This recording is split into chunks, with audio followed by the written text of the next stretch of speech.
దశాబ్దాలుగా పరిష్కారం కాని భూ వివాదాలకు ముగింపు పలికేందుకు ప్రభుత్వం సంచలన నిర్ణయం తీసుకుంది. కేవలం సరిహద్దులు తెలియక రికార్డులు టాలీ కాకపోవడంతో వేల ఎకరాల భూమి పంచాయతీలో నలుగుతోంది. దీనివల్ల అటు ప్రభుత్వానికి ఇటు సామాన్య రైతులకు తీరని నష్టం జరుగుతోంది.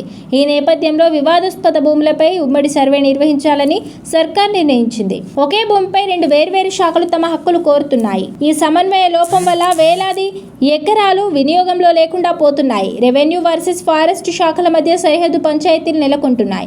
అటవీ సరిహద్దు గ్రామాల వద్ద భూమి ఎవరితో తెలియక ఏళ్ల తరబడి కేసులు నడుస్తున్నాయి.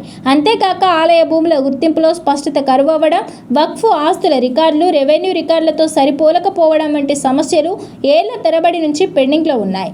ఈ నేపథ్యంలోనే ఈ భూ చిక్కులను విప్పేందుకు ప్రభుత్వం అన్ని శాఖల అధికారులతో కూడిన ఒక స్పెషల్ కమిటీని సర్కార్ ఏర్పాటు చేస్తోంది. సమగ్ర క్షేత్రస్థాయి విచారణ జరుగుతోంది. డిజిటల్ సర్వే పరికరాల సహాయంతో సరిహద్దులను ఖరారు చేస్తారు.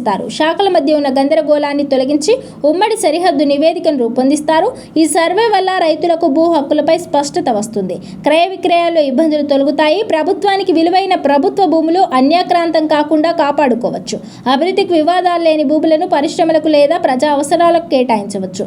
న్యాయస్థానాలకు కోర్టుల్లో పెండింగ్లో ఉన్న వేలాది భూ వివాద కేసులు పరిష్కారం అవుతాయి. గతంలో అడపాదడప సర్వేలు చేసినా అవి కేవలం ఒక్కో శాఖ విడివిడిగా చేయడం వల్ల ఫలితం లేకపోయింది. ఇప్పుడు ఉమ్మడి సర్వే విధానం ద్వారా ఒకేసారి అందరి సమక్షంలో సరిహద్దులు నిర్ణయించడం వల్ల భవిష్యత్తులో మళ్ళీ వివాదాలు తలెత్తే అవకాశం ఉండదు. ప్రభుత్వం తీసుకున్న ఈ సాహసోపేత నిర్ణయం క్షేత్రస్థాయిలో సక్సెస్ అయితే రాష్ట్రంలో భూ పరిపాలన సరికొత్త అధ్యాయం మొదలవుతుంది. దశాబ్దాల భూ పంచాయతీలకు శాశ్వత విముక్తి లభిస్తుంది.